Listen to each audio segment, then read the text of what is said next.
for the passage of the late President George Herbert Walker Bush. The late President George Herbert Walker Bush. What I remember about him, I was a young congressman, was his core decency and civility. I disagreed with him on many issues, and particularly issues that may relate to the comment that was just made, military policies.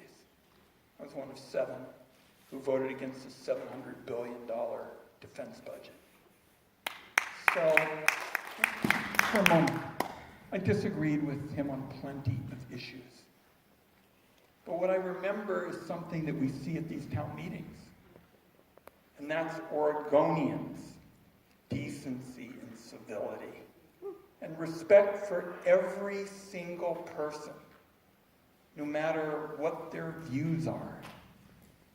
And so I think it's worth noting that. I'll also just pass on something personal. George Herbert Walker Bush presided over the fall of the Berlin Wall. And my parents fled the Nazis in the 30s. Not all got out. My dad wrote a book about the Berlin Wall and what it meant for freedom and a safer and better world. And George Herbert Walker Bush was pushed at that time to really almost take a kind of victory dance for the wall going down around the proposition that that meant that the United States had won the Cold War. And George Herbert Walker Bush wouldn't do that because he said, if I do that, that will embolden the KGB and the hardliners, and the world will be less safe. So my dad, who wrote that book, appreciated it, and so did I. And for the next hour and a half, we're going to do democracy the way Oregonians like to do it. No subjects off limits, not going to be reading from a teleprompter. Let's keep the Oregon way, the decency and civility.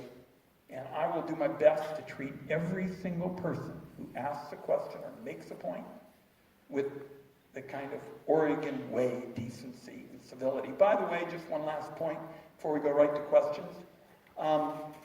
Matt was getting the praise, richly deserved, by the way, as the superintendent of the year. That doesn't happen by osmosis, by the way, so you can give Matt another round of applause.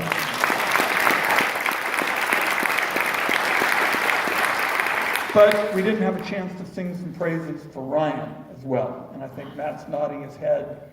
Those graduation rates and the uptick, they don't happen by osmosis. They happen because everybody really dug in. And let's give Ryan a round of applause, too, for his good work. Okay.